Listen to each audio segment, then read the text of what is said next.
if you saw the human being as a computer, you could program the human being just like a computer. Just lift it up a little more so people can see the whole title. Oh, the book. The book. Right, there I thought you were saying lift up my spirit. No. That too, yeah. Well, the way that they the way that they influence people now is subconscious, but they're moving into a new kind of way where we are going to have some kind of implantable chip inside of us. Today at the World Economic Forum, a Duke professor, Nida Farhani, actually talked about how in the very near future we're going to have sensors in each ear in order to monitor your brain waves all day, every day. So we already have wearable technology. Now we're going to have implantable technology. And if you thought the subconscious psyop propaganda in the Hollywood movies by the CIA was bad, imagine what happens when they get access to your brain waves and are able to manipulate that and stimulate that for what they want to encourage and what they want to discourage. This is next level stuff that we're dealing with. Ray Kurzweil's book on the singularity has a whole chapter on that very thing, where he says that they'll step in between the data that comes in from the exterior to your mind, and they'll have a layer in there to tell you what's coming in, and it won't be the actual exterior data that's coming in from the external world. It's what they want you to hear. Yeah. And he says it'll be done eventually by nanotech. When he was doing this back in the 60s, he was doing the actual like RFID chip, right, putting it in the monkey or whatever. But in this book, he actually talks about experimenting on humans. And these are the same. I just want to make one more point here. These are the same intelligence agencies that are already saying you can't listen to this, you can't hear this. They are denying you access to information on social media, curating the algorithms, denying people, banning people. Imagine what they're going to do when they're inside of your head. But why was that guy cranking off a dolphin? The hard questions here. Because mad scientists are freaks. Yeah, because I remember reading about something like that. And then, but is he an evil guy? Like, is this book he's writing talking about his intentions that are bad, or is he writing a warning about what they're going to do? And he just so happened to be a creepo who cranked a dolphin. No, he's the 100% part of it. Like he's a believer in it. So I mean, I think all the MKUltra doctors were believers. Well, how come all these people, these global elites, do weird stuff? You know what I mean? Because when you get so much, one theory, we don't know exactly. Some people believe there's a spiritual component to this. Some people believe that they're taken over by demons. Another aspect is, psychologically speaking, when you have so much power, when you have so much money, there's things that just don't affect you at all. So they keep looking for new, bizarre, crazy things that actually gives them some kind of feeling in this life, since they're so numb by how much they have already accomplished in this world. That's another theory. There's other theories out there as well, but that's two that are very popular. One of the theories is that people who want to do really messed up things seek power in order to immunize themselves from the law and society as they seek to do it. So, like, I don't know what level of power this guy had, but certainly someone who wants control, who's got messed up predilections about dolphins, is going to need to insulate themselves from the law if they're going to do weird crap like that. And then you got the old Epstein stuff. Clearly, these people want to get positions of power so that it's very difficult to go after. I mean, look, Prince Andrew, why isn't that guy getting charged?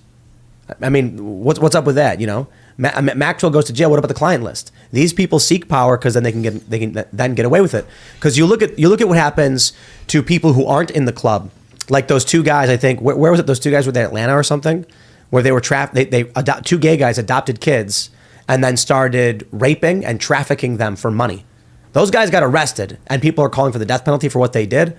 But then take a look at the Epstein stuff, and it's like, where's the client list? Yeah. People who want to do messed up crap like that seek power so they can become immunized. If they were politicians, those two guys, they probably would have gotten away with it. That's another aspect that people need to understand here. And a lot of these people are just sociopaths. So that's a third explanation. So I have these kind of two explanations. One, they're just kind of sociopaths. Two, they're just kind of numb for having too much power. And then, one is that they're hijacked by demons. What do you think's going on? There's a chapter that explains it. Or all three all could the be above, true. right? Yeah. But there's also an element like in Dr. Quigley's Tragedy and Hope, where he's chronicling the history of the elite in the 20th century. He's one of them, by the way. He's writing an apologetic in Tragedy and Hope. There's a chapter where he talks about how the elite raise their children, and there's at least in the British tradition, he's talking about the Royal Society, that they have the tradition to intentionally inculcate psychopathy. And so one of the reasons that they would send them to elite boarding schools was to separate them from the matronly, raising. And this kind of has a natural production of psychopathy. There's also inbreeding as well in some of the Royal Society groups, which also can produce that. And by the way, the reason to answer that previous question about the tip of the spear, that's because that's a reference to the ongoing revolution that Huxley wrote about. So if you read Huxley, not just Brave New World, but his other texts, he has an essay at the beginning of Brave New World where he says that this is the culmination of all the revolutions of the last several centuries. And that culmination is in a strictly tiered technocratic society where everybody's controlled and babies are born in test tubes. So it's an actual plan of revolution that continues up into transhumanism. I think about like people that have so much money and power starting to take the NPC metaphor literally, and then they look at people and they start to look at them as biomechanical machines, and Right. how do you manipulate and control the machine? Right. And then so you lose it. I do like saying like, hey, people are NPCs, ha ha ha, but the reality is no, we're all humans, and we all have human rights, in my opinion, and we should support those. But I see that happening. We're just treated like a machine, so how do we tweak the machine? Yeah. What do you think is the biggest fight that's happening right now? Because we are going through, as Klaus Schwab says, a fourth industrial revolution. But where do you think the front line of the fight is? Is it AI? Is it social media? Is it the subconscious propaganda? How do you see this fight unfolding, and where's the number one fight happening now? Well, I have religious views, so I think that ultimately there is that spiritual component that you were talking about. I do think at least certain sections of the elite there is a demonic possession that occurs. So I would agree with that.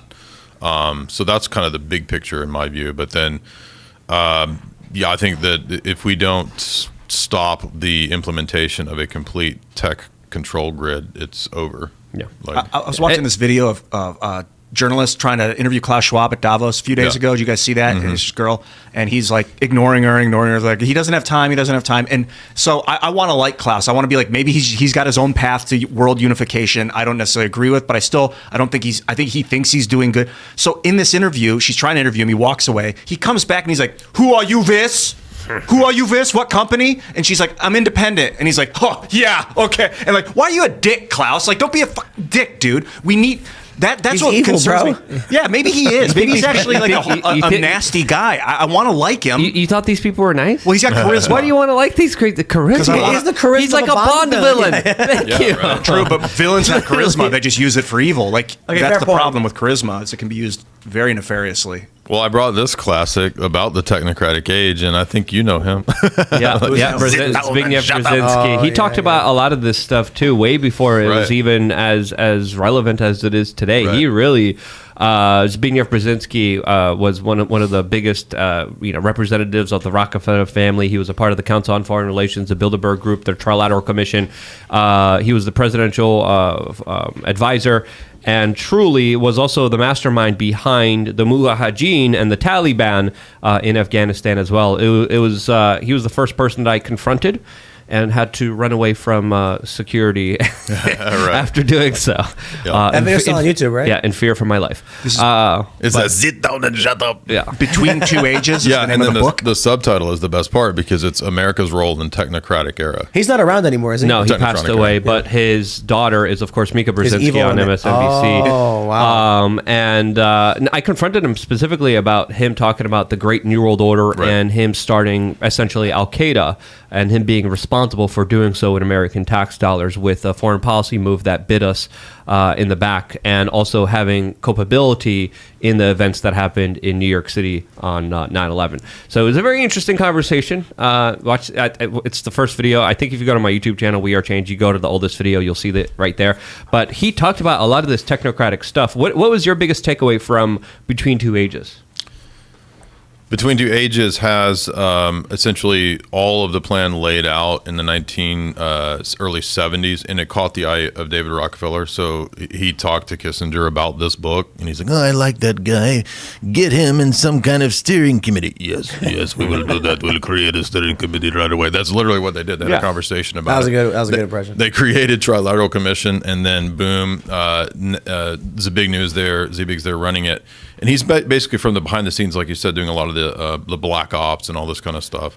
But the book is really just saying that all of reality will have to change. And we're right now, and he's saying the 70s, in this position between the Great Reset, right? I mean, he doesn't use that terminology, but it's the exact same plan. That's the point, is like you go all the way back to H.G. Wells, 100 years ago. And he was laying out with Bertrand Russell in the Royal Society, in the Fabian Socialist Society, the exact same plan that Brzezinski's talking about. It's to a T. You know, right? the funny thing about it is, like the progenitors of the New World Order and the Great Reset and all this stuff are all very, very old or dead. And the people they're giving it to, who are inheriting it, are incompetent and Tech fumbling. nerds. But they're failing. Yeah. They're fumbling. And the plebs they were supposed to control are privy to what they're doing. And we're complaining about it. And it's funny because I just want to imagine you go back to like Jekyll Island and all the weird plans and the Federal Reserve, and they're like, we'll have absolute control. And then 100 years later, their moron grandchildren are like, I have no idea what I'm doing. And it's just all falling apart. Tim, I want to tell you about the metaverse. You're going to love it. You're going to be laying in a coom pod for the rest of your life. Your vitamins will be souped into your body. You're going to have the Here's what you need to nootropics understand. in your eyes. I've explained this to people. It's going to start like this. Okay, we're doing remote work. We're in lockdown number 2. Just put on your metaverse headset, sit in your chair, and then you're using the joysticks to move around. A few years go by, a few generations of virtual technology. No one will leave their houses. You'll wake up, you won't shower or brush your teeth because you will already be in your pod when you wake up. You'll just click the button on your visor, and then you will be in the front of your virtual office building, and you, a dragon, will walk in where hockey players are walking around talking about sales pitch numbers, and a giant carrot walks up to you and says, look, you didn't get the report done last night. I need the report. When all of a sudden his boss, a rabbit, walks over and says, no, I don't want to get any negativity today. We got a big important meeting. Cover those reports. Then you walk into an office where Super Mario is doing sales report meetings because everybody's going to identify in weird ass ways, and that's the weird world you're going to live in. And get this, I shouldn't even say office building. You're going to literally walk into Bowser's castle, and they're going to be like, we here at Funko Sales, we like having a good time, so our office building is Bowser's castle. And there's, Princess and Mario are talking in the corner or whatever, and it's just weird.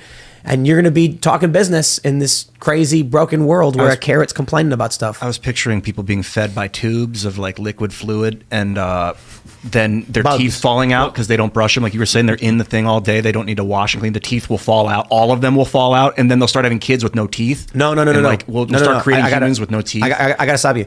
People's teeth will actually get way better because they won't be eating breads and sugars That's what and I thought at starches. first.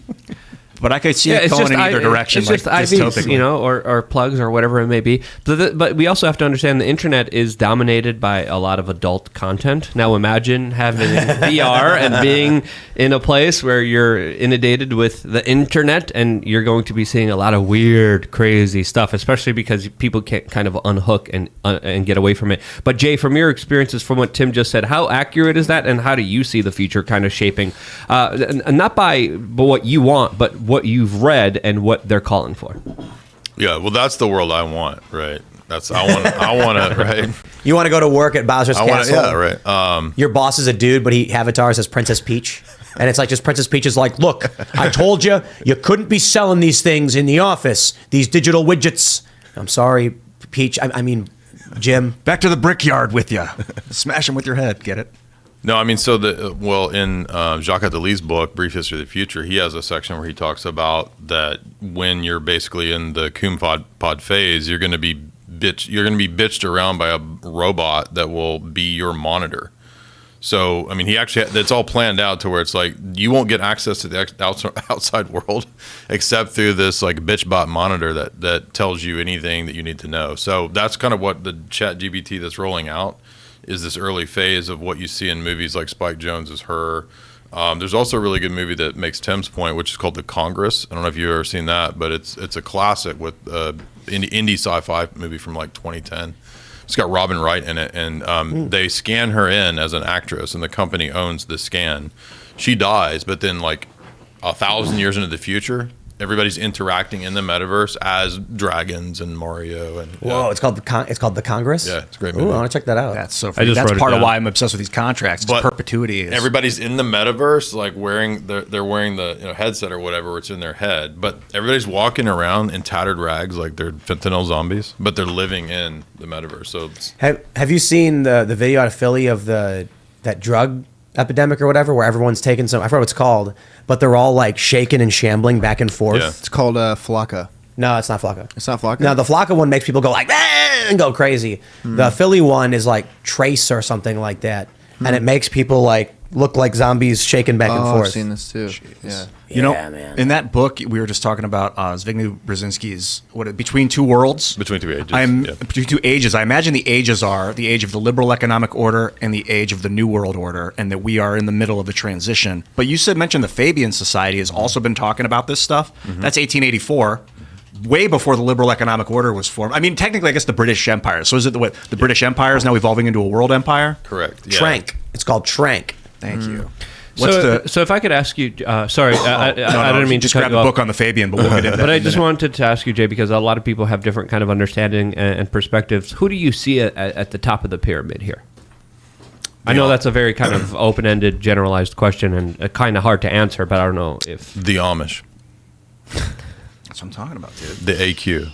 No, I'm joking. The people that grow their own food. That's just a joke. Actually, I was yeah, like- I was like, you I will like get the- you I will like get the Amish. rated. I You will like get the rated. No, I think that so at the tip top is a spiritual dimension with the devil. I would think there's a real devil. I think that's the best explanation for why this same sort of model like continues in history to repeat. But anyway, beyond that, I think that when you look at these, big steering committees, CFR, Council on Foreign Relations, if you look at Davos, these are basically frontispieces for this inner core, which is the same structure that's been there. It's that secret security apparatus that set up, the OSS, the CIA in 1942, 1947. It's the British structure, the Milner roundtable groups. That's who's running this whole thing. Thanks for watching this clip from the Timcast IRL podcast. Hang out with us live Monday through Friday at 8 p.m. and become a member over at timcast.com for uncensored, members-only shows exclusive. Thanks for hanging out, and we'll see you all next time.